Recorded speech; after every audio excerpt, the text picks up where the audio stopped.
All right, lads, thanks for joining us. How's it going? All right. Okay. Thanks for having us. No problem. Been wanting to have you on for a while. So you've just come from a rehearsal, Yeah. but not Colt 45. No. What's going on? Well, we just at the minute we just. Is this working? Is this mic on? Yeah, can you hear you loud and clear? No. do you want it turned up so you can hear yourself a bit louder? Yeah, please. Can you turn him up? Hello. Hello. Yeah, I can hear that. Yeah. There you that's go. Good, man. That's why. No. We sort of taking a break from Colt 45 at the minute. Yeah. I will say it's probably my doing really. So it's all your fault, right? Okay. It's all my fault. But no, it's just the three of us collectively have we've all got a lot on at the minute. Mm-hmm. And just for me personally, I don't think I can commit enough time to Colt 45 that I think it deserves. Sort of over the years, we've built up, I would like to think, a fairly decent reputation. You have, but it's also a huge commitment, isn't it? Yeah, exactly. As you know yourself. That's exactly the same position we're in. And it was just, I don't feel I can give the commitment to keep up. Yeah, that level of commitment. Yeah. So at the minute, me and Adam are just sort of having a bash about just writing some other songs. Yeah. And we'll see what happens in the future with them. I think we needed to as well. Like we haven't really let up for a few years. Yeah. We've been doing it, Pretty full on. relentlessly. So a rest's as good as a change, as they Definitely. say, or whatever it is. I think it's probably Change is for as the good as a well-being rest. of. Change is as good as a rest. Yeah. I think for the well-being of the band, I think that's why. Oh, definitely. That's why I've done it. There's no way that we won't be regrouping at some point. Exactly. It'll happen. But Yeah. at the minute, we're just working on some stuff that's we couldn't do with Colt. Yeah, just having some fun. Yeah, and when we've got time as well, like Neil says, we've all got a lot on. We're all we've all Parents now, and Yeah. that changes things a bit, doesn't it? It does. it really does. Puts a different perspective on things, I'd imagine. Um, Has Gareth got kids as well? yeah. Yeah. Well, he's the latest. Yeah. Gareth's girlfriend had a child on. Wife. 20th wife. I also. 23rd of December, I think. Yeah, it was. yeah. Right. It was our last gig of We had a gig, last year. Of last year. The day before. Wow. But she was in labour at the time, so Blake, who played with Birds vs Planes with us, Yeah. we had to practice the night before. Yeah. So we learned 10, 11 songs. 10 songs we With did the Blake. night before, yeah. Wow. And he did it as well. He did really well. That's impressive. But it was much more important what G was doing than that. So. But yeah, we've all got little. So we ones let him now. have the night off that night. Yeah, we let him off. It's fair enough, isn't it? But yeah, like you say, it does put a different perspective on things, and I think when we do get back together, it'll be for the better. Yeah, I think you're working hard to position yourself, but now you've got that position, you can take a step back and pick and choose what you want to do, and I think people are ready for you when you come back, because you've got to go away for people to want you to come back, I suppose. Hopefully. Hope so. They won't That's the forget about plan. you, don't worry, they won't forget about you. So when that was your last gig, just back end of last year? Yeah. So how busy was last December. year for Colt 45 then? No, It was fairly busy. we did a couple few. of We did a few tours. Yeah. Was the Straight Lines tour? Yeah, last year? we did one with Straight Lines, Yeah. which was great. It's probably one of our favourite tours Yeah. ever. Went to some places we'd never been to before. Back to some places we had been, but not for a while. Right, yeah. So we were back in South Wales. We always like going down there. But yeah, nice bunch of lads, a great band as well. Cool. I think there's 5-piece, 4-piece. 4-piece, and 3 of them are in a band called Phil Campbell and the Bastard Sons. Oh, yeah, yeah. They are the bastards. Huh? They are the Bastard Sons. Yeah. So yeah, really, it was great. It was cool. Some busy gigs. We did some stuff with Hostiles in Scotland. We got up to that's right. Inverness. got up to Inverness. Yeah, we've never That's been as far up as we've up ever there been. Yeah. before. Yeah. Dundee. We've never been to Dundee. Oh, It's yeah. good. So what was the last release that you had? What was that? The singles we did. So we did Snakes and Ladders Yeah. EP in 2016. Yeah. And then last year we just did a series of singles, just free downloads. Yeah. A lot of people are doing that these days. And there was 3, with each had a B-side. That's right. And Yeah, that's what we had on just before. they're all available for free, by the way. Yeah, on Spotify. So. Did you do like was it a charity single that you did? Yeah, a while ago now. That was for the floods. Yeah, To yeah. raise a bit of money for the flood appeal. I remember when the rain came down. Yeah. Yeah. Yeah. It just seemed to It was just be appropriate. yeah. Well, it was written about floods, wasn't it? It was. Was that the 2005 ones? No, 11. It was 2008, wasn't it? No? The Cockermouth ones, or the West Cumbrian ones. Yeah. Yeah. Ah, yeah, yeah. Yeah. Can't remember the year. But yeah, it was. We've had our fair share. So True. So, I mean, parts of Carlisle are still empty houses and just a mess. It makes you realise how bad it was. yeah, man, I've just bought one that was flooded. Well, hopefully they've upgraded. They've done all the flood defences and everything since then. Yeah. So same here. Just not down the road from here. They've all done all the flood defences. So I mean, what more can you do? People have got to live in houses, haven't they? So Well, yeah. It's. It is what it is, man. Hopefully, it only happens once every 10 years, if that. that's it. Hopefully, never again. It used to be once in a lifetime, didn't it? Yeah, it did. But- But they always say like with global warming and everything, but then that's the worst since 1940 something. So it must have been pretty bad back then. Yeah. Same with the hottest temperatures when they're talking about global warming. But it was hot like that in the 30s or something, or the 40s. So it's not just now. Was yesterday. Yeah. Lovely. Oh, it's beautiful, isn't it? Mm. I was going to ask, when did Colt 45 form? And what was the original lineup? Is this the original lineup still? No. Um, I'm still the new Uh, guy. It was. I'm trying to think. We to be quite honest, say we say 2008. 2008. That's what's on the, you know. Because Birds Um, versus Play. People who don't know, you were in Birds. Both were in Birds versus Planes before Well, that. Was that No, right? no, no, no, No. no, no, no. I joined Birds vs Planes about a month after Adam joined Colt 45. Right. Yeah. Me joining Colt 45 overlapped with needing a new guitarist in BVP, and I was like, oh well, I've just met this guy. He's pretty good. Right. It's going well so far. Should we get him in? And yeah, that was it. Right place, right time. But I'll be honest with you, it was very convenient as well, because it meant we could practice on the same day and use the same gear, use the same van and stuff like that. So. Oh yeah, because you're a lefty like me, aren't you? I am. Yeah. I am. There's not many of us around. No. We get shafted on guitar prices. We certainly do. Oh, it's the bane of my life. You got quite a collection now, though. I do. I like my guitars. Yeah. And your effects pedals. I'm starting to acquire quite a few effects now. I didn't used to use them for years. Yeah. I didn't have any effects. I can't remember when I started using them. BVP. I probably was. I probably started using them with Birds vs Planes, and then Because Birds vs Planes got 2 guitars. yeah, There's 2 guitarists, Yeah. and obviously Neil. So you lead guitar in that, or rhythm, or a bit of both? It was a bit of both. they aye. both played. It wasn't. both. It certainly wasn't your standard sort of bar chords rhythm guitar. Yeah. Because it's a total different thing being the only guitar player in a band, isn't it? Yeah, It's yeah, very different. Yeah, it is. Because you've kind of got to do the Well- rhythm, but also you've got to come up with some lead stuff as Yeah, well. with Colt, it's trying to find lead parts that still have the bigness in the sound. Yeah, you yeah. don't want It's it to, you've got to be quite thick, hasn't it? yeah, yeah. Plus, you don't want to do too much in the studio that you can't do live either, so you've got to keep Exactly, it quite stripped down to a certain level, haven't you? Yeah. Well, that was something. When we worked with Ramesh, that was something he was always pretty for. He was sort of, you're a 3-piece band. Mm.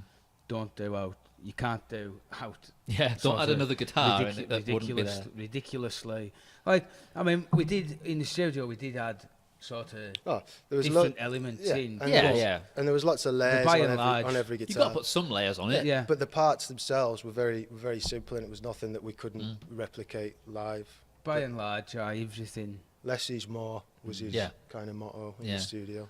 It's just difficult, I think, as a 3-piece to to sound like keep the thickness of the sound, but you've also got to be extremely tight. I think more than you can't hide behind anything because it's just the three of you. Yeah, I think it makes you better as well. I like three pieces. I think there's room for everything in a three piece. There isn't too much going on. There's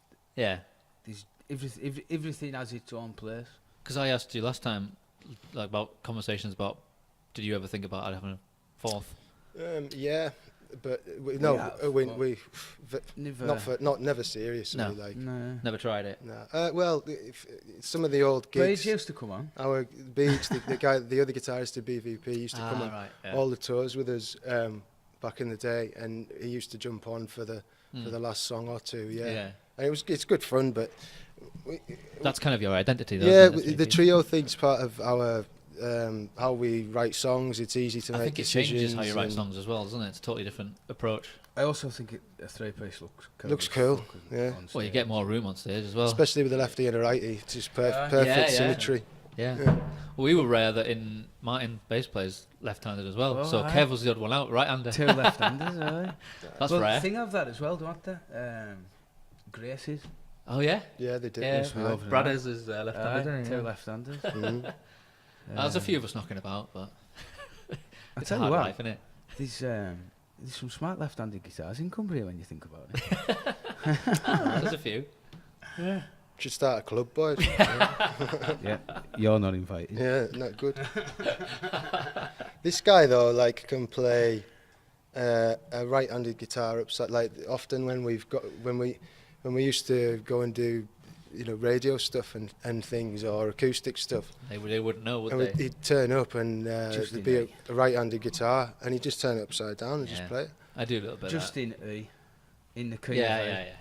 Because when I was at school, before I had a guitar, they were all right-handed, so you just had to kind of like, I'll try it, but because if you actually try the other way, it's like, no, you're weird. Yeah, you've just got to work out how to sort of play the chords upside down. You can, because it's the same hands, it's just the other way around, so you can kind of. If you're in the key of E, there's a lot of open notes that ring through anyhow, so it's fine. Do you know how many gigs you've done? Could you even guess? Mate, I wouldn't have a clue. I could have a rough guess. It'll be somewhere. It's got to be the high hundreds, be getting on for 700-800 gigs, man. Wow. In how many years? Well, 8 with me, 10 total. That's a lot. Yeah. Well, I mean, there was the first when I first joined, 2010, 11, 12, 13. I mean, we were out every weekend. When the early stages, you've just got to play anyway, haven't you? I think like now, you can afford to take a break, and then when you do come back, you can sort of be a bit pickier about what you do. Just do it in blocks. Oh, it's more. He's off. He's away. It takes See you later, man. It makes more sense to sort of. Well, that's what the big band's doing. It. They just book a block of time, get all the gigs in, and then they go home. Well, that was the idea the last couple of years.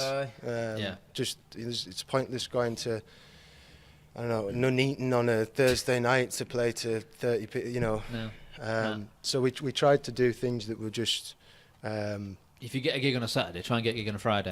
Well, book around stuff, but by the time we got to this point, we had a lot of friends that we could, we thought, right, we'll go and do 4 nights with these guys, or we'll do 3 nights with them and then 3 nights with them, and we'll make it a week-long thing.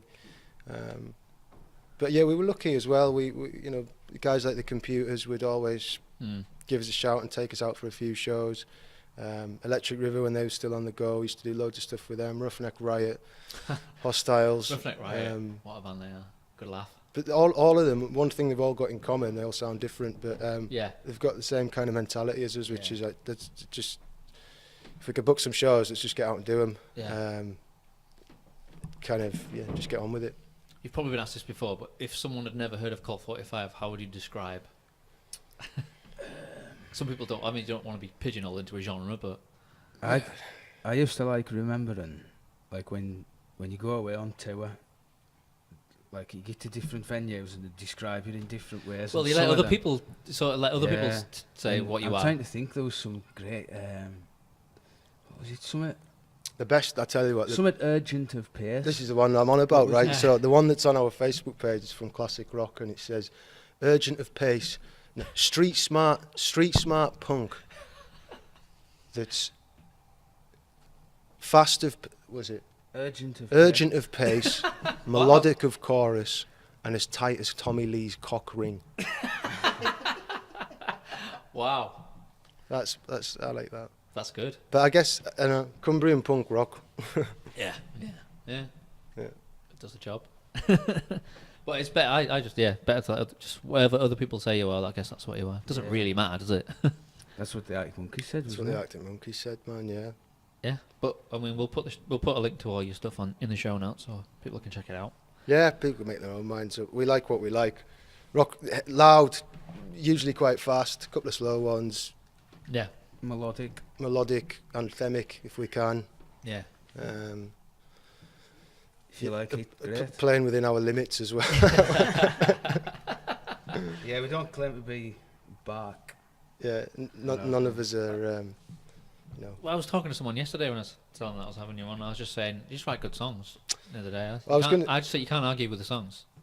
We do like. We always, it's me and him especially. We like good songs. That's what it's about, and that's what ultimately defines bands. Long after they're gone, it's about the songs. And for me, I think he's a good songwriter. The last few years of Colt 45 for me, I think what I was just trying to do in songwriting terms was just fit everything, all the melody in less than 3 minutes. And a lot of the newer tracks, the later tracks that were released, they're all pretty short. They sort of no fat around the edges. Yeah, just get to the point. And that was even with the Snakes and Ladders. I think the songs are very short to the point. There's a couple of them that are sort of just about 2 minutes long, I think. Yeah. And for Colt 45, that's for me. That was where we were best. Short, sharp, to the point.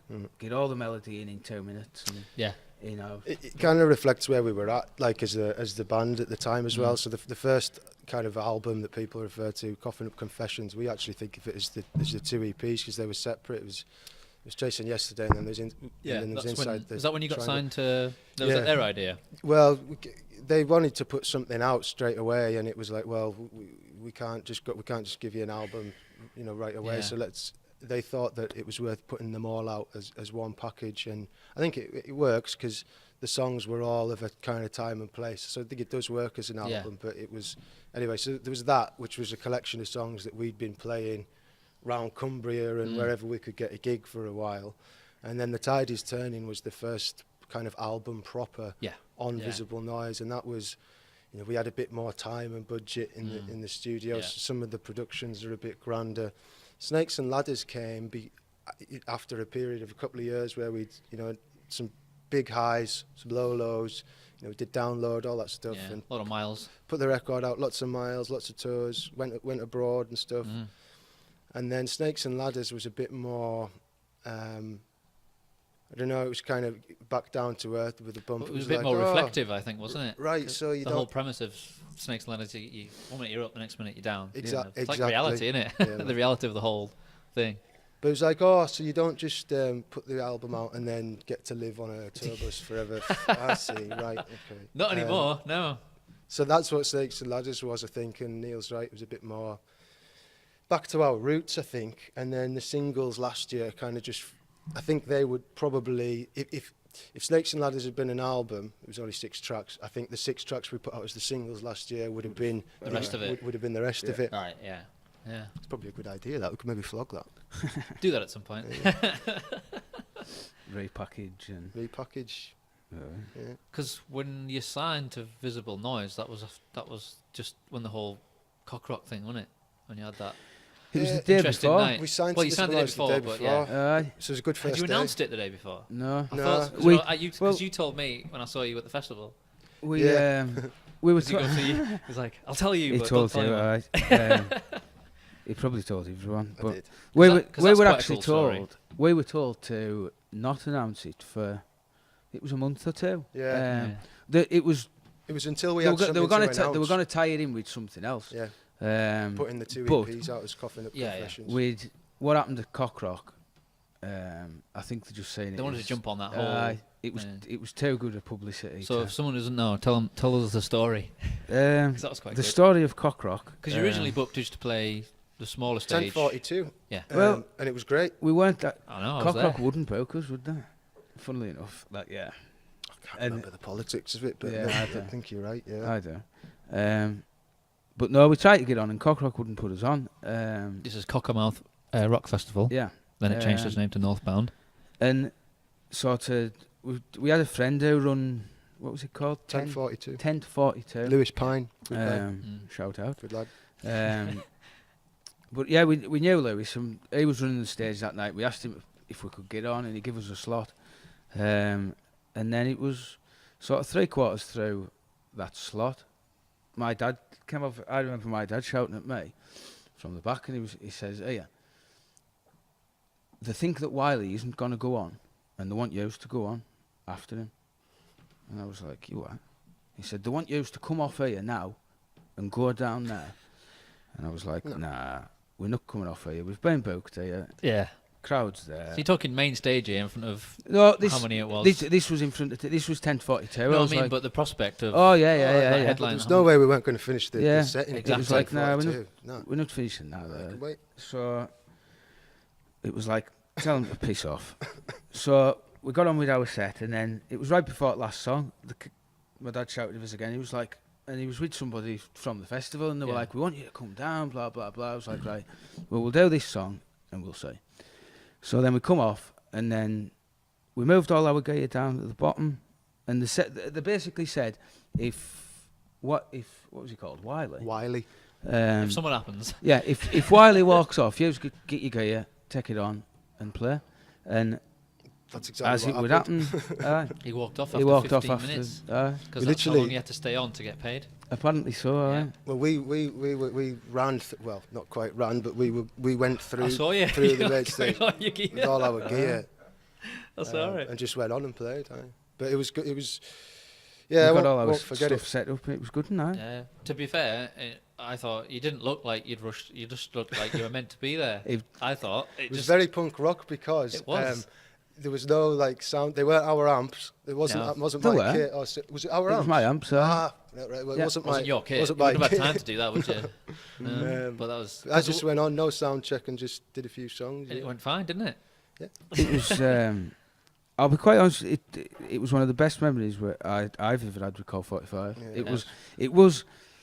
As you say, it maybe didn't appear that way, but it was a massive rush. But in all of that, I think it made it what it was, and it was just. Yeah.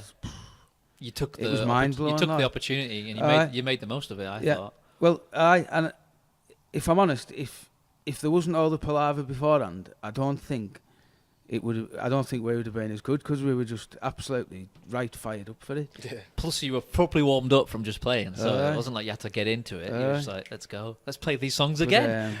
No, it was great. And How long did you get to play for? Was it like an hour? No. About It was half an hour. Was it half an hour? It was about 25 minutes, 7 songs. Alright. But because Long enough. they had some cool stuff on the.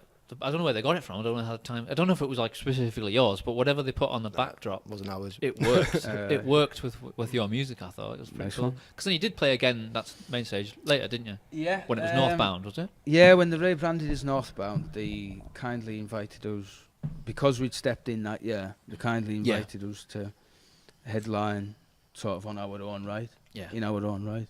It was a Sunday night, Which wasn't it? again was. The last night of the festival. It was quite summit.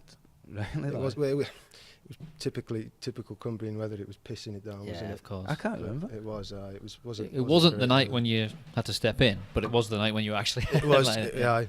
Yeah. But yeah, it was great. It was good. Because the build up to that was he'd been slagging off Cumbria on the way up, hadn't he, in social media? So by the time he came on stage, people were like ready to throw shit at him, and he knew it was coming. Yeah. So I think everybody knew. It was coming. It was a bad booking. It was. Start. It was on all parts. Rock. They shouldn't have booked him, and he shouldn't have accepted it. No.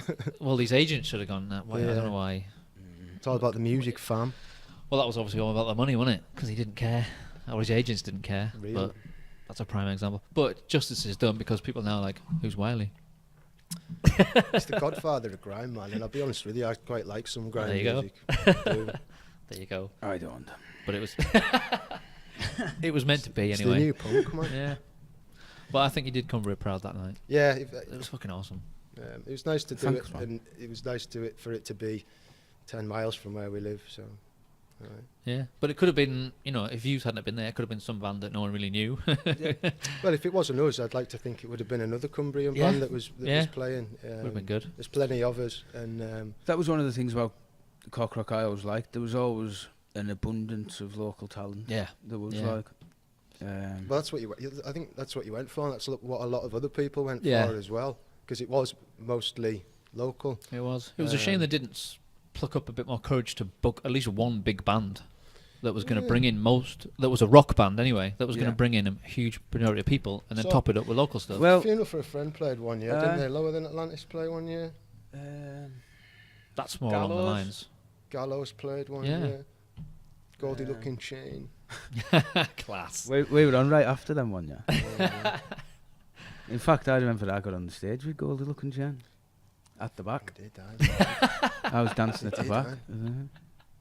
You'll be in a video somewhere, won't you? Fit right in with them boys. Good man. fun. But That was in our youthful days. We were a bit more fun back in them days. we're all dads now, we can't have fun. Too busy to have fun. So how does the songwriting usually go for you guys? Obviously, you class you as the main songwriter, Neil. Probably. Fuck yeah, certainly. 45, yeah. It's just, I mean, I don't know. You just come to the band and say, I've got an idea, let's have a jam on it. Yeah, pretty much. Yeah. Colt 45 is, sort of the way that I looked at it, they all are sort of fairly personal songs. Yeah, definitely. Hearing the lyrics, definitely.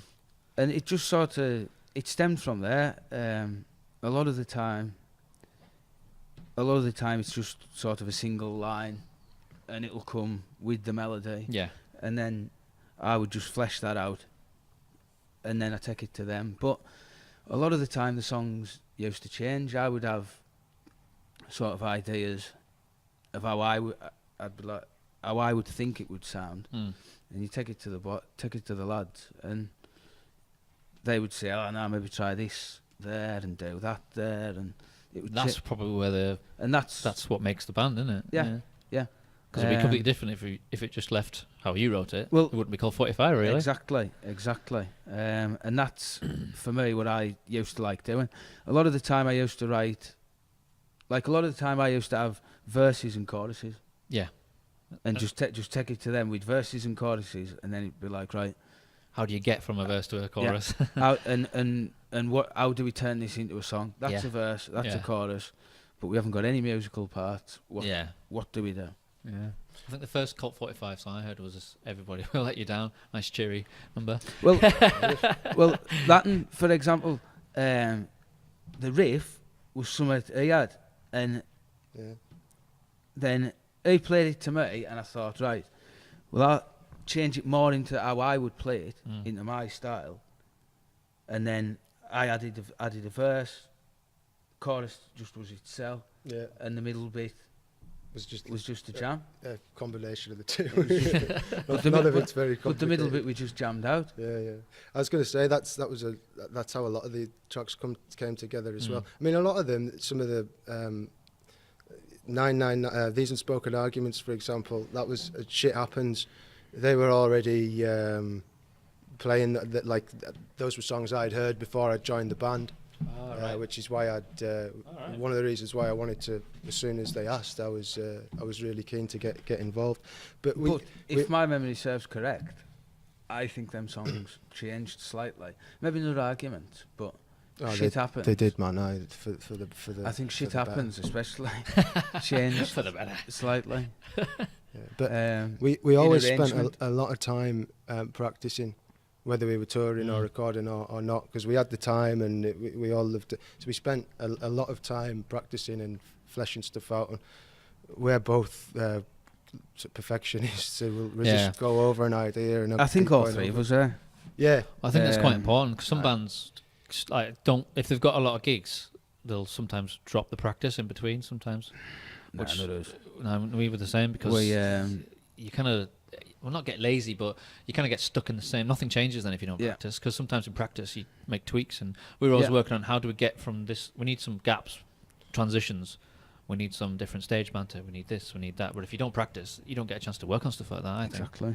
And half the impact of our show is the energy. It's the songs, but it's the energy. We're not comedians, and we don't. We've never been a band to spend loads of time talking. We just want to play as many songs as we can in the time that we've got. Well, luckily we're punk, you can fit loads in. Well, yeah. So it was always just, we need to be good enough and fit enough and tight enough so that we can just keep going. Because it's a show. It's not just a band playing a load of songs. It's people are there for a show, especially when it's your show and people are paying to see you. It's a show. It took a long time to get that, for it to feel like that. Because, certainly when we first started out touring about regularly, we were like first, second on the bill, and it was like, right, quick, turn up, what gear we're using, stick it in, line check, go. And after a few years, you kind of, you get to know what your strengths are, and you sort of play to them, and then you rehearse to them, and then you write sets out of them. Yeah. Rehearsals sometimes where you can work on your weaknesses as well. Yeah, but we used to try and treat rehearsals a bit like a show as well. Yeah. We always used to practice for a bit, practice the stuff that we needed, and then it would maybe be 45 minutes of practice, then 30-minute set, then we'd have a break. Then we'd do another sort of half an hour of out else that we need to practice. Yeah. Then our 30-minute set. Yeah. Now the 30-minute set used to get absolutely hammered. But for me, we always took pride in being tight. Yeah. But that was why, because like I think as a three-piece, it's more important as well. I think. Yeah. We used to hate watching bands, because you get to see a lot of bands. You get to watch a lot of bands. You learn a lot of what to do and what not to do. Yeah, and I can't stand it when, after every song it's like another song's worth of just empty space of tuning guitars or just fucking about, and it's like, just get on with it, man. They've done yourself out of like 2 songs or all that. Nah, take it like serious. Like, why haven't you planned something out better than that? No one wants to stand here and watch you fucking twiddle about. Well, I often wonder if those are the kind of bands who don't watch other bands to see. Oh, that's quite good. I like how they do that. I never thought of it that way. Because it could be right. Yeah, maybe these are the ones that all nash off home after they've played. Exactly. I think that the band that other than the big bands, the band that I've learned the most from is Massive Wagons. Do you know them? Yeah. We do. We've played a couple of gigs with them. Unbelievable. But I think, is it the drummer we know? Is the drummer Alex? Alex Thistlethwaite, yeah. The memory on you, like. Him and the Guitarist are brothers, so I always get them mixed up. Alex, I think we know him. Yeah. Right. Big lad. Yeah. Nice guy. Yeah. Oh, they're all nice guys. Barry, the singer's coming on here soon. Cool. No, I just remember watching them. And just even if this was like 2012, so it's like we hadn't even been like 6 months or something, and they'd only been going a couple of years then, but they were just like, compared to us, they were like professionals. We were just like, wow. They seem to be doing very well for themselves. Oh, they're doing amazing now, absolutely. Yeah, man. But good stuff. Fair play to them. They've worked hard and just shows what you can achieve. Yeah. Even with they had a lineup change, which was pretty big at the time. The guitar player has been replaced, because that was the original lineup for years and years and years, and they had some, I don't know what happened, but he left. I think it was like what you're saying, he couldn't quite commit just enough to what they needed, where they were going to have to start knocking stuff back, and they didn't want to do that, so I think that's what's happened. So rather than like, they could have said, let's take a break, but the rest of them didn't want to do that, so just replaced him. But Which, again, it's life. It's all fair and well. I mean, in our position, I mean, I wouldn't say we were lucky, but sort of. I mean, me and Gareth had children within 7 months of each other or something. Yeah. I think you were all on the same page, and you're all kind of you know what I mean? Yeah. But if, we're all, if half the band's not, then something's got to give. That's where we're lucky. We're all sort of we're all in the same boat. We all understand what's going on. Yeah. Like respect what each other's going through because you've all gone through similar stuff. So exactly, it makes man. sense. And it's busy, there's stuff to do. Yeah. Well, sometimes you've got to stop and live life. Diapers to change. And you've got to fit going to work in at some point. Exactly. I think some people don't realise that about like a full-time job. The band's technically a full-time job, but you're just fitting a lot in a short space of time. Yeah. With rehearsals and stuff as well. Even just to rehearse once a week is time out of your week, innit? And then if you've got a couple of gigs at the weekend. When we were in Birds vs Planes, we used to rehearse, I would say 5 times a week. Over the 2 bands. How often in your life are you able to commit that? I know. And that, I mean, because the thing was, we used to practice in Carlisle, and I live in Workington. Yeah. So I was through in Carlisle 5 nights a week. Where does Gareth live? Workington. All right, and you live Carlisle, don't you? Me and Gareth are next door neighbours. Oh, right. There you go. Good old G Unit. But every Colt practice for the last 9 years, these guys have come from working 3 times a week sometimes. Yeah. You'd think it'd give us a break at some point. Is there anywhere to rehearse where you are, though? True. It's a deal breaker, man. It's all right because plus we've got our you've own got to transport full drum kit, so. It's I mean, the thing is, where we practice, we've got our own room. We rent it. You leave your stuff there and set up. Yeah. That's half the battle. We've just got keys. We can use it as and when. It's my man cave. Yeah. Well, most bands don't have that luxury. I think quite lucky, really. Well, I think it helps with rehearsals as well. Exactly. I think me and Gareth see it as it's like the romantic view of like your band rehearsal space. You know what I mean? When you're a kid. Yeah. It's like it's quite homely because it's full of all the stuff my wife won't let me keep in the house. Well, there you go. The longer you've been there, it kind of becomes that, doesn't it? It becomes like full of shite. A home away from home. Full of shite, but it's a home. It's a home. Yeah. It's like it's our room full of shite. It's our shite, yeah. Like we've had a lot of time in that room. A lot of things. A lot of ins, a lot of outs. A lot of sweat in that room. So how much does Gareth contribute to like songwriting? Like obviously he's got to do his bass lines and stuff, which are more important, I think, as a 3-piece than they are in a 4-piece. Definitely. I think we always say it's a third. It's a third of each of us. Yeah. Every track's third. Because, as you say, it's sort of. Yes, he does do his bass parts, but he will contribute to the arrangement of the song. Yeah. He's good at harmonies, G. Should things go half time? Should it carry on going? Yeah. Should it come down? Should it go up? Like especially in 3-piece, I noticed if the guitar player ends up doing like some sort of solo thing, then the rhythm guitar's gone, so the bass has got to be doing something pretty cool, isn't it? Yeah, exactly. And as you say, Gareth's really good on the harmonies. Yeah. You could just hear them, and then he'll tell us what to do. He tells us what to do on the harmony side of things, I think, a lot of the time. But yeah, I definitely think the Colt 45 sound is a third of each of us. We wouldn't get the same sound if you removed one part. Yeah, or if you added anything else in. Yeah. It wouldn't be. Yeah. It wouldn't be called 45, would it? Exactly. So in this new project, you're not even playing drums. No. Which I can't even imagine. I can't. Adam's a good guitar player. How long have you been playing guitar? Oh man, since I was a kid, early teens.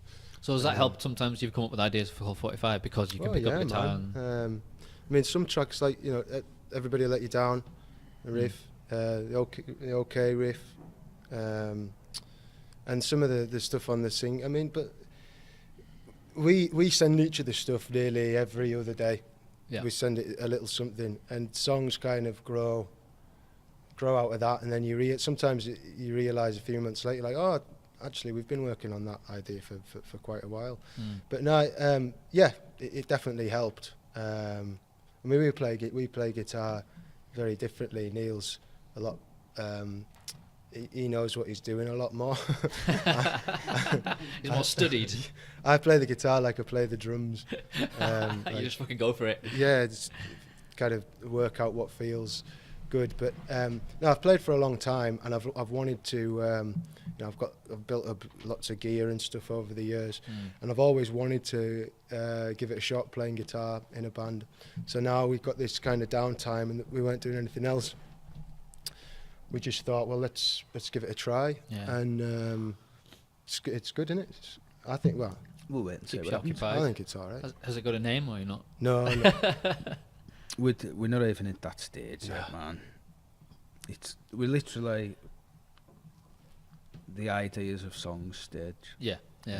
We've literally got 2 songs, man. Right. And then neither of them are finished. 2 ideas. But no, it's just something different. Yeah, it's something different. It's something that isn't going to require as much time. Well, at least for now. Yeah, because you still want to play it, but obviously, if it's Colt 45, it's got to be at that certain level again. Exactly my point. It, yeah. Yeah. If we're going to do Colt, we've got to do it properly. And Yeah. if we can't do it properly, then there's no point doing it. So you may as well wait until you can. Yeah. So if that's 2 years, it's 2 years. Or if an opportunity raises its head. Yeah, someone might offer you an awesome gig. Matt Skiba phones up tomorrow and says, "Yeah, man, I'm Oh, but you've still got to do your Christmas gigs. You don't have your annual Christmas. I was there last year, the year before. We'll see. We might. But that was fun. That was really fun. You know, like I said, a change is as good as a rest. Yeah. So we don't need. If we don't play one this year, then everyone will come back next year and it'll be even busier. Yeah. But yeah, there's no doubt in my mind we'll definitely do shows with Colt 45 again. Absolutely. It's just. And if you do, you'll probably end up writing new music. So. Yeah, it's just a matter of. When? Just having some time off and everything's with all of you has got to be in the same place, isn't it? So you're pregnant again, aren't you? She thankfully not me personally, no, but my other half is. Congratulations. Thank you. So there you go. That's another one on the way. When's it due? The end of August. I'll soon be here, won't it? Little boy. So you got one of each now. Yeah. So that's me done. That's me in reproduction finished. He makes it sound so final. That's me done. I'm finished. Gonna get my balls singed. How many kids have you got? Just the one. How many's Gareth got? Little boy. Gareth's just got one. Right. Okay. Little boy. Alfie's Gareth and Ellie's. Neil and Katie's is little Jack. And right, yeah. My little girl's called Ariana. Yeah. What's the little fella going to be called? This is it, man. You could get an exclusive, yeah. Who got the choice of the daughter? We both. I'm going to say Adam. No, we both agreed on it, man. Right. We definitely wanted. My wife's Italian. We definitely wanted an Italian name, and we both liked Ariana. Yeah. So they want an English boy's name now. We'll see. I want to be called John. John Lewis. I hadn't even thought of that. I hadn't even thought of that. Maybe Lennox. We were both convinced it was going to be. We just found out it was going to be a boy last week, so we were both convinced it was going to be another girl. So we haven't given it a great deal of thought yet. But yeah, we'll. Some arrangement will come to. I'm sure he'll definitely get a name at some point. Hey, boy. So where have you recorded most of your stuff? The first 2 EPs, which became Coughing Up Confessions, which was the first kind of thing we put out on Visible Dies, the black one. Yeah. That was all with Ramesh. So 2 different sessions for the 2 EPs. So who's Ramesh? Ramesh is Dodon Goda, who's a very talented high-profile now he's very high-profile rock and metal and punk producer from South Wales. He's worked on loads of stuff. Funeral for a Friend, Kids in Glass Houses, Motorhead, The Blackout. Yeah. He's done a lot of big stuff. Yeah. What's his studio setup then? It's pretty humble actually. It's on a little estate. Like you wouldn't think it was where A lot of them are from the outcome. Well, they don't want people to know there's a studio there, I suppose. We're getting. But as soon as you go in, you're like, whoa. I will say, as a guitar player, it's a dream. Like, it really is. Yeah. He's got this setup of guitar heads, and I would say I think there's 14 in just one stacked room. up. Yeah, that's similar to where we would access. And then in the other room, it's all the cabs that match them. Yeah, that's exactly what. And he's got them set up. Every guitar head you could ever want to try, he's got. And he's got them set up so he can just like change to them automatically. Like, let's try these two. Because I wanted to, when we first went there, I wanted a Mesa Boogie, and he was like, I don't think that'll sound as good. So I tried it, and he's like, well, I'll just switch you over to the Marshall. In fact, the first time he did it, he didn't tell me. I went for a break, and I came back, and he switched it over. Oh, it sounds amazing. He's like, that's because it's Marshall. I was like, damn it. It's like the guy knew what he was doing, and that's what we were. That's what we were going to him for. So you were with him twice? Yeah, well we did three times. We did three times. Three sessions. So we did the 2 EPs that came out as Confessions, and then we did the Tide is Turning with him. I went back with him and did a full proper session. I think it was 2.5 days. Did he do the mixing and the mastering as well, or did that go somewhere else? He did the mixing and he mixed it, produced it, and then it was mastered elsewhere. Oh, okay, right. Ramesh mastered Tide is Turning. Right. So he did master it then, yeah. Well, the production's always top notch on your stuff. The other Jan was mastered by someone else. Yeah, that's right. I don't know who. A guy that played in a band called Iron Monkey. I've heard the name rings a bell. I know that because it was mastered at Iron Monkey Studios. There you go. But yeah, Ramesh, that's why we went to him. We knew what sound we were going for, and so who hooked you up with him? We got it. We just got in. Neil picked up the phone and said, let's do something. With literally. So did you send him some of your demos or anything, or? It was. Because obviously he's not just going to accept anybody. Yeah, we sent him some demos and just asked him. I'm pretty sure. And it was around the time when he was he joined. About 6 weeks before the session. And we'd already had the session booked, and then he joined. So were you aware of who he was or anything about him back then? I read up on him. Yeah, I knew he'd produced. He produced a Funeral for a Friend record called Conduit, which is he produced a few actually, but the one I really like that he did is called Conduit, and that had just come out. And I thought, right, well, if it's good enough for them, my drums are going to sound like that, then exactly. we're away. Like I was going to say, it was probably a good selling point. You know? It was, and the fact. Do you want to join our band? We're also doing a session in 2 weeks. With this girl.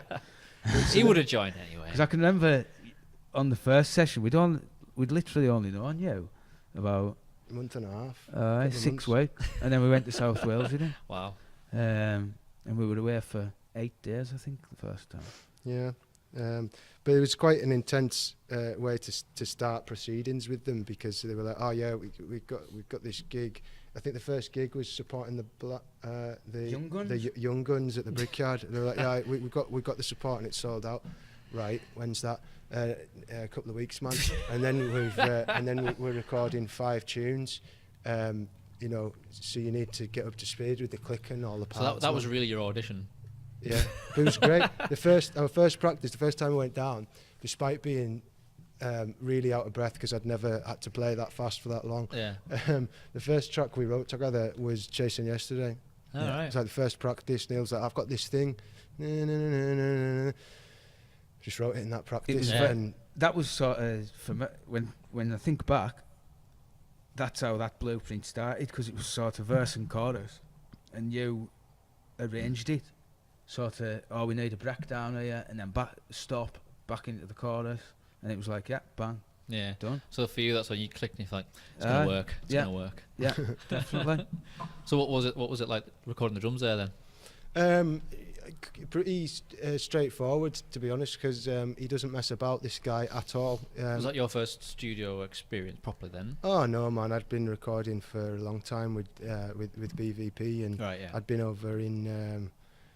We'd been to I know it was before this. We recorded with Colt before we went to Italy. But no, I'd done a few EPs and stuff with BVP, and I'd done stuff before. Like I went to uni in Liverpool and studied music, so I'd done bits and pieces. But it was the first time I'd ever done anything that kind of full on professional. When there so was did you feel a bit of pressure then because you'd been the new guy and first recording with this new band? Yes and no. Yes, because I didn't know Ramesh. I was conscious that we didn't have infinite time. We had the time that we could afford, so let's get on with it. Execute the songs.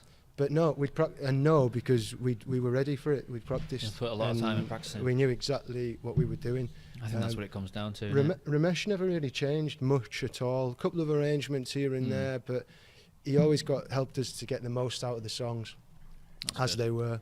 It was a great experience. It was literally, he'd make me do it every take 5 times. And that was it. And whether I was happy with them or not, he was like, right, fine, I've got enough. They'll just pick out the magic. That's what they do, innit? The later stuff, Snakes and Ladders and the singles, was a bit more back to what we used to. Recorded those. Recorded Snakes and Ladders in Wigan with a guy that they'd done all the demos with before I joined. Right. A guy called John Kettle in Wigan. That's who we did the covers with. Yeah. And that was just like a 2-day session. That was it, in and out. Snakes and Ladders was, I think, 2 weekends. That was it. And then we went back and did the vocals and some mixing, and that was it.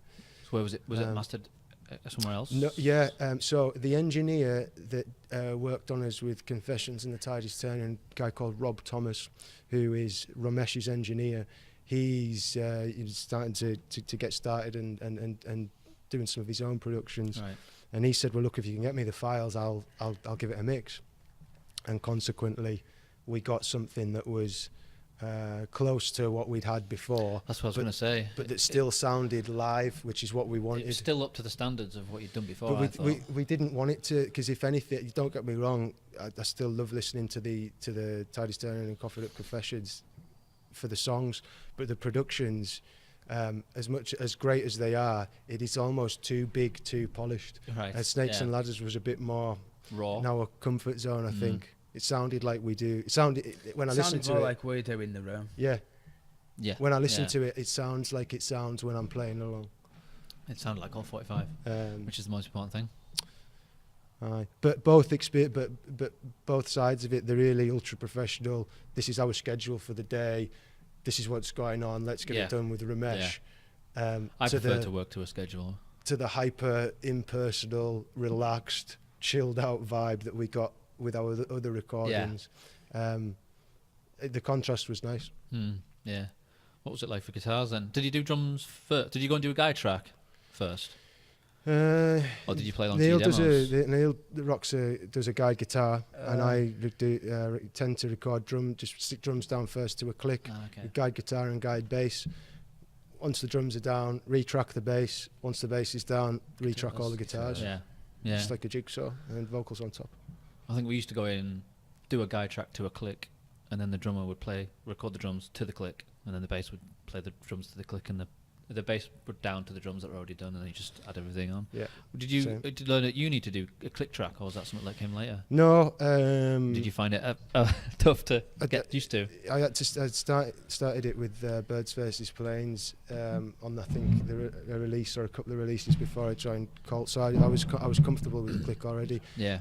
No, I did fight it at first. I did use it at uni a bit, but I was a bit scared of it. When I had to start using it when we were going into the studio a lot with BVP, didn't like it at first, but eventually something, I don't know, pardon the pun, but it does, it just clicks. It does, and the click's got to be your friend as a drummer, because if it's not your friend, it's a real pain in the arse. I think what Matt used to do for us is he used to make the click a part of the drum kit rather than like a digital actual click, so it didn't sound so annoying and out of place. I had it as a wood block. Yeah. But I like playing to it in the studio, and I like practicing to it when we're getting ready to go into the studio. Yeah, we did that with a click going through the PA. That's it. Really loud. It does help. It helps to decide. Sometimes there's a bit of a disagreement of what is the BPM of this song. It's hard to. Somebody wants. No, I think it should be 5. No, I think it should be too slow. I don't like using it live though at all. No. We've never used it. We've never used it live. We sometimes used to use it to try and, because sometimes, I don't know if you found it, if in rehearsals it was a bit more relaxed, so you time it in your rehearsal, be like, oh, it's half an hour, and then you go to a gig, you do it in 22 minutes. You're like, we need to stop. There's a lot of footage I don't like watching back because of how quick some of the songs are. Yeah. Sometimes it is the drummer, because if they count the song, it's my fault every time.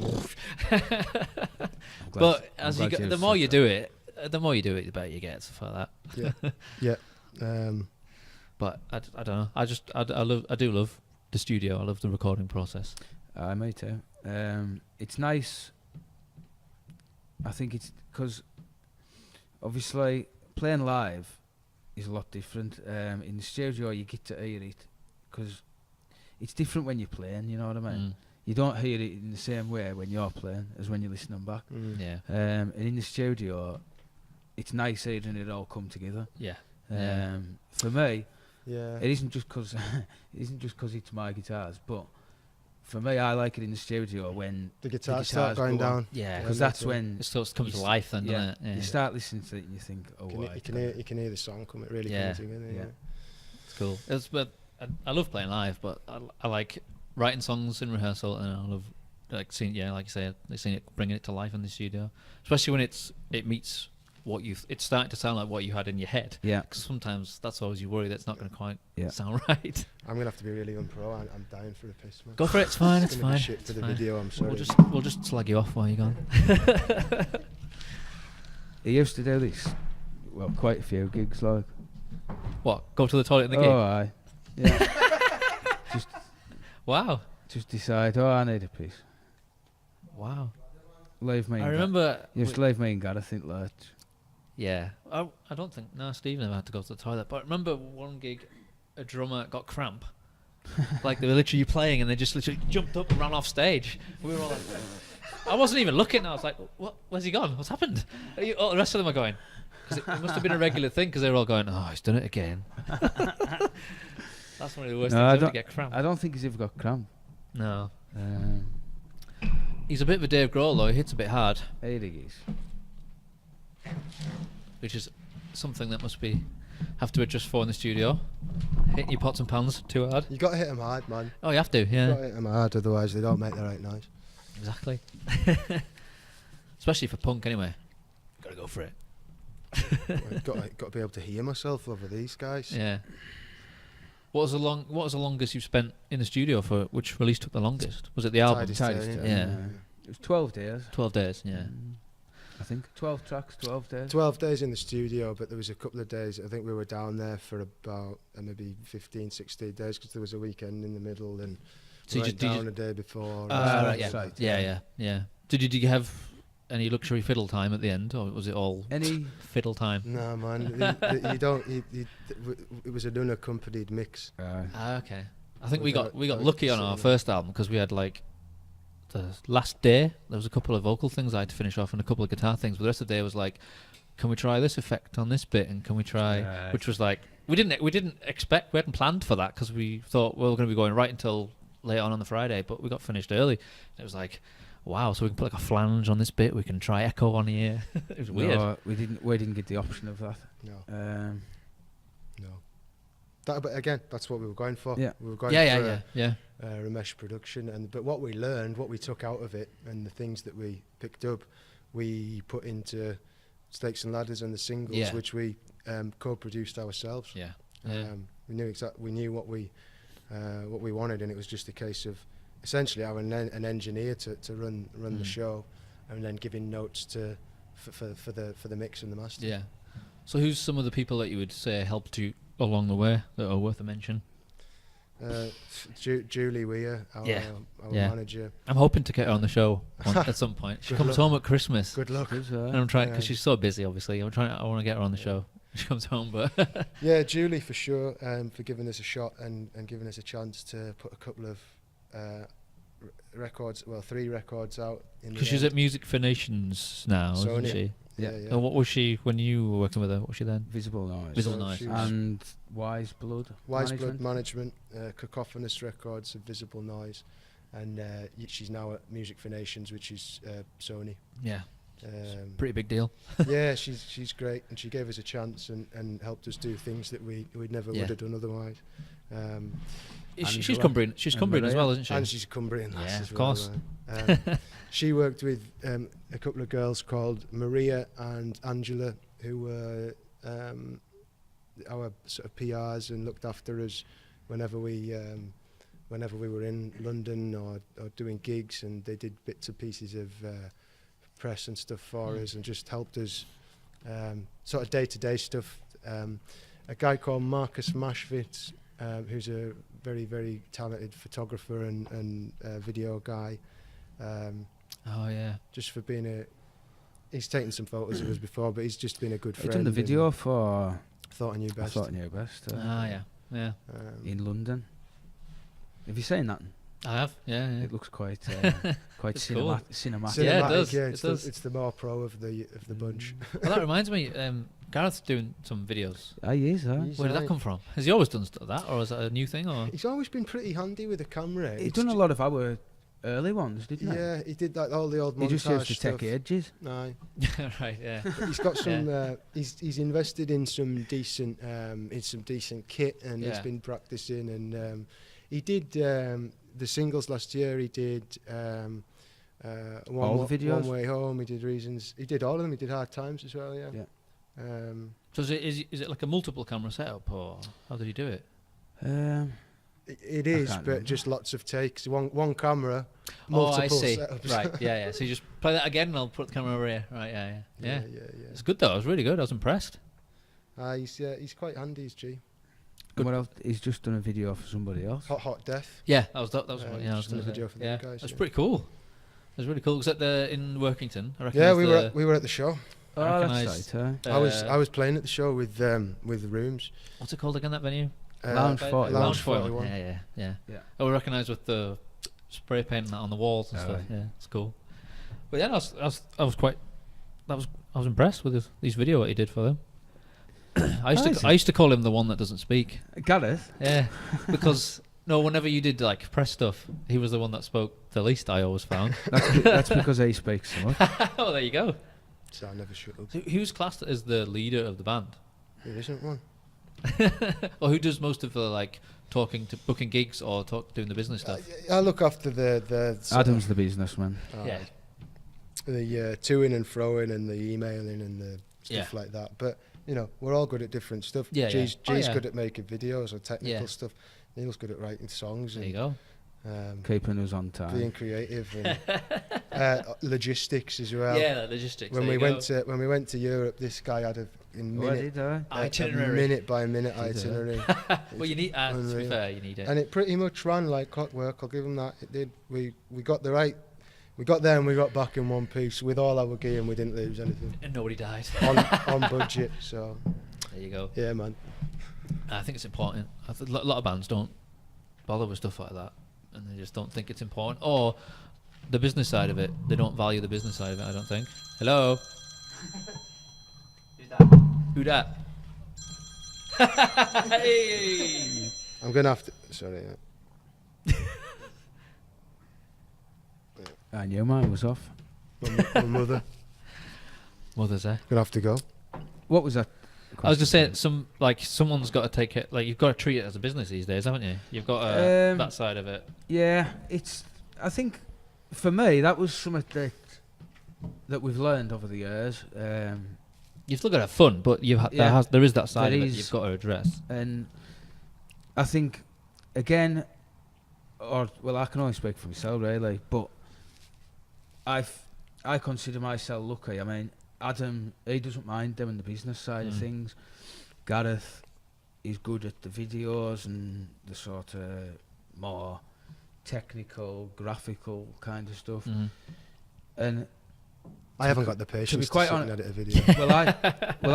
I haven't either, and I haven't got the patience to do the business side of it, logistic, and the talking to people and all this carry on.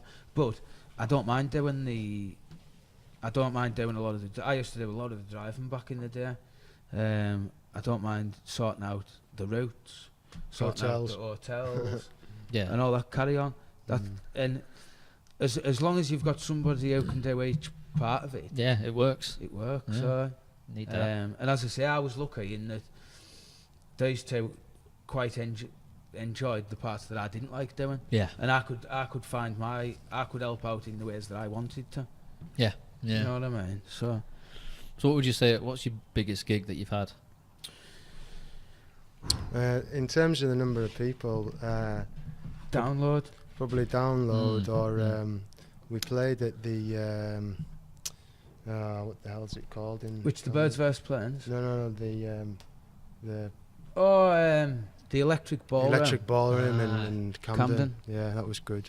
Sold out. Yeah. That was 1,100. Who were you playing with? 3 days. 3 days grace.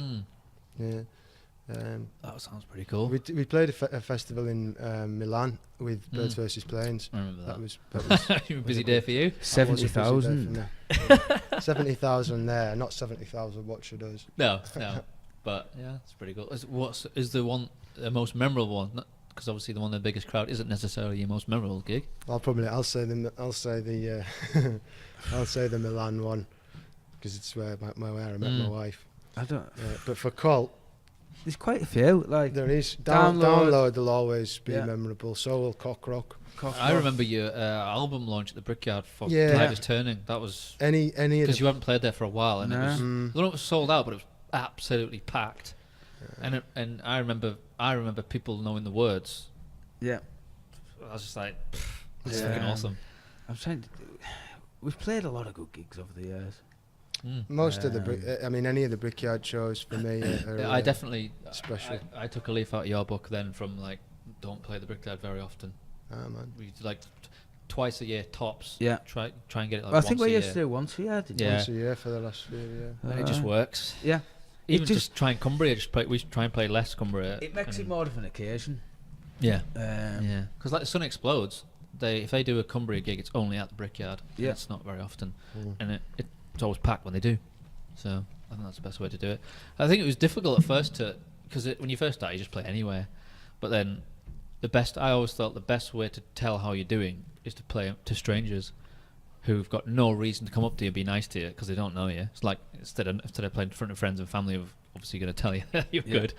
But I think you get some honest feedback. Either it's people walking out or not selling any merch or just not much crowd reaction. You know, I think that's the kind of thing that you learn and makes you better as well. Definitely. I was always more bothered about. I was never hugely bothered about whether people were massively into it or not, as long as they, as you say, didn't leave. I was quite happy. I joined a band and went on tour for me selfishly. Yeah. Obviously it's a big part of it, and there's nothing better than a packed Brickyard or a packed anywhere going crazy to your tunes, but it's all about having fun at the end of the day. You've got to really enjoy it. I always used to pick out someone who's like doing this, if they're obviously there for another band, and if they unfolded their arms, if they unfolded their arms and sort of looked like they were enjoying it by the end of it, I was like, mission accomplished. But I used to enjoy it when someone would come up and be complimentary, but people would buy the back catalogue because I've never seen you guys before, and I bought all your stuff, and I was like, that's kind of a I think good thing to be able to do.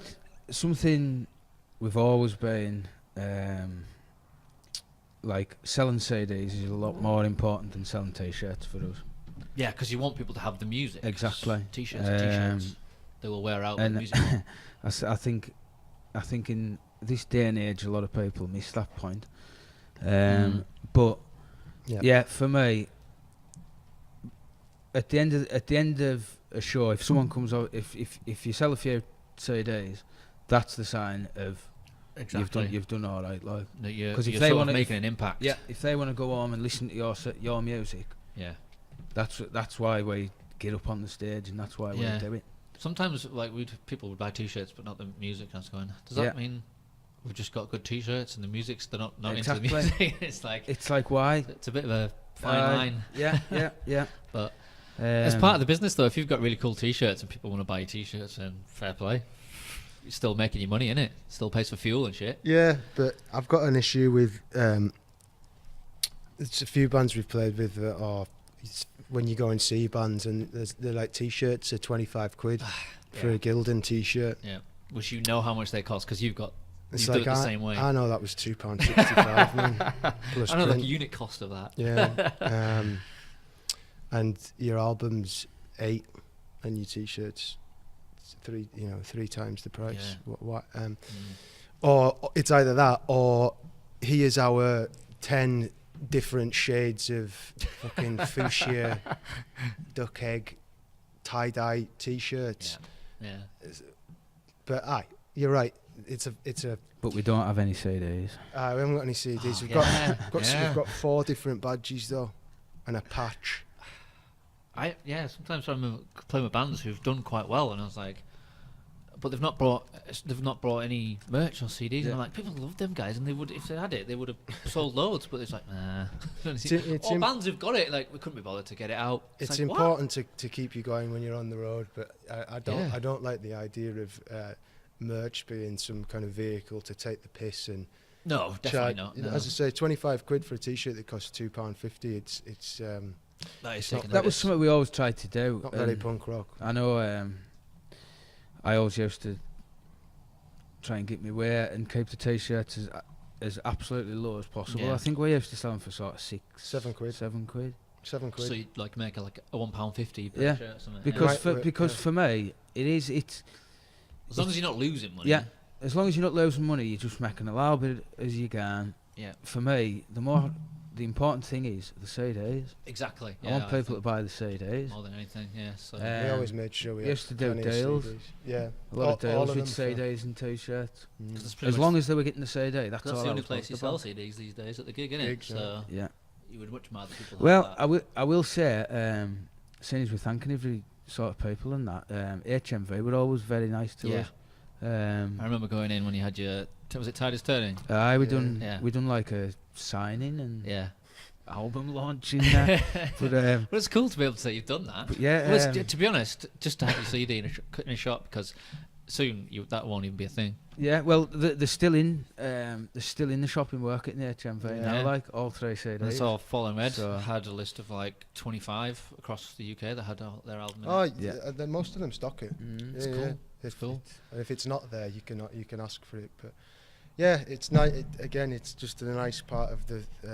If it never, and it's unlikely to now. If it's got as we've done as much with it as we were gonna, it's nice to be able to walk into HMV in Newcastle or London and be like, especially with little one when she gets a bit older, hopefully if they're still there.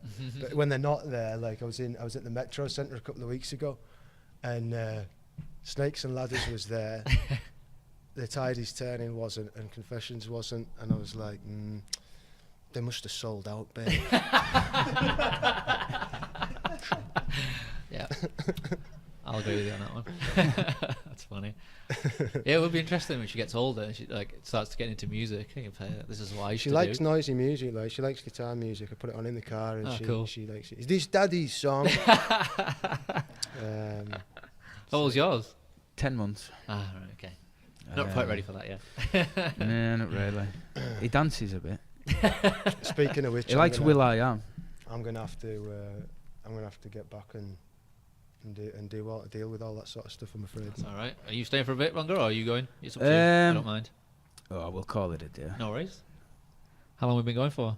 An hour and 10. That'll go. There you Nice. go. That's all right, is it? Yeah, it's fine. An hour and 10's worth of Colt 45's That's blood. plenty. It's gone by quickly. It has. I haven't got much else to say. I don't think. If there's anything else, what's your Facebook? People know it. It's everything's / we are Colt 45. We are Colt 45. There you go. Or if you put Colt 45 band or Colt 45 punk or. Oh, I was going to ask, where did the name come from? It was they were Colt 45 before I used to watch them play at the Brickyard because I worked at the Brickyard. Yeah. And they used to come in and play with and support different people, and I thought they were great. And that's how I got to know Neil, just chatting after gigs. Yeah. And being into kind of the same music, and then we were friends on Facebook or MySpace. No, I don't. Some shit. It was just text texting. messaging. Back in the day. Simple old text messaging. It was back before Facebook. So where did the name come from then? It came from, there's a line in a song, Matt Scaber, who plays in Alkaline Trio and now plays in Blink-182. He done a solo like split EP way back in the day. What was the song? The song was called In Your Wake, and one of the lines was, "You blow my mind like a Colt 45 every time." And I just thought the Colt 45 sounded good. It's a gun, it's a beer, it's short, sharp, aggressive. It's also the sounds name of cool for a band. It's the name of a Manic Street Preachers song as well. Oh yeah, it is. But that was we found that out afterwards. Yeah, there's a few other bands called it as well, I've noticed. In retrospect, it wasn't the great name that. What the fuck's the name anyway? Yeah, but back then it wasn't like now. You have to try and find something that's not, because that's why we changed from Dynamo. Because if you typed in Dynamo, it's like not just bands, but like products, services. If people can't find you, then for like 10 seconds, like give up. Yeah. So I think we might have suffered from that a little bit. But I googled it before, and you do come up on the first page. Nice. So it's not. Or the second We're getting page, there. first We're getting page. there. So it's not like But we'll put all the links in the show notes, Nice, so man. people can look you up. Nice one. thanks for having us, mate. Cheers for coming down, man. I enjoyed it. Yep. Thanks for having us. Cheers. Cheers, Mark.